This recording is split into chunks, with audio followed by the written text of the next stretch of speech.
За одоо энэ хөдөөний малчин биднээс ч одоо энэ хэдэн малынхаа буйнаар л амьдардаг хүмүүс. Цас ихтэй хүүтэн болохоор мал жаан доторнгууд зүйл байна.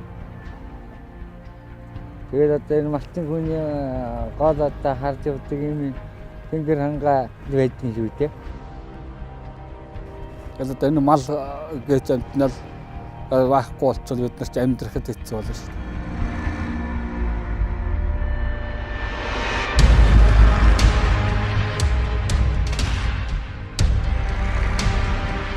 Малчин биднээс ч одоо өөр орлого байхгүй одоо маллаа амьдралаа залгуулж мөнгө төгрөгөө олж өнөө дөрвөлгашаа өнгөрөө шүү дээ.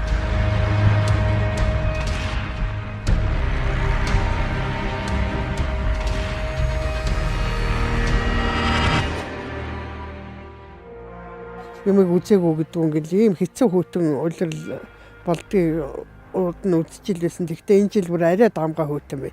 Нэг төр замарчхын явсаагаар би өөрөө малад хийжих гэж яваад талтарчулаад гараа гэмтэйг хайцсан бас. Зун нөгөө өвс сургаагүйгээс болоод хадлан авч чадаагүй. Тэгээд өвс тижэл муутай болохоор үлжилт хүнд байд.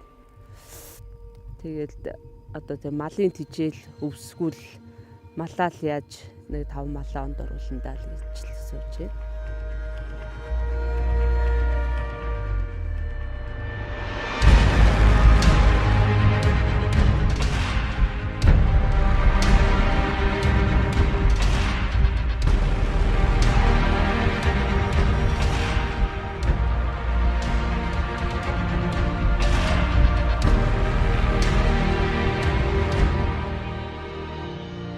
Өвлжилт одоо тэгэл нэг 1 км гарan явж иж нэг бэлчээртэй хөрөөл нэг өвс мөвсөндөл хурж ин да.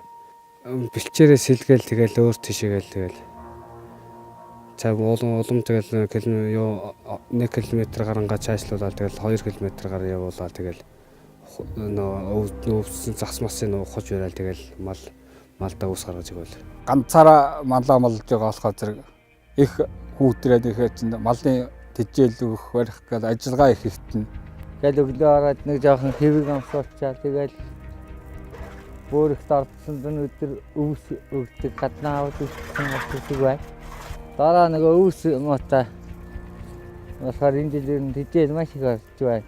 Хүүтэрж байна. Нэг бадлаа үсэж чадаад 7500-аар авч шээ. Тэгээ авсан өвс бас их чанар муутай. Сайхан ногоо өвс биш, хар өвс байна. Зун өвс сургаагүй чинь одоо 4-5 сар гэдэг одоо цас ханзарсан ч идэх юм байхгүй. Бид нар бол тэгээд төр засгаас харах чинь байхгүй. Тэгээд бид нар бол яг өөртөө мөнчгөрөөр өөртөө ам бүлийг тижээгээл тэгэл явдаг.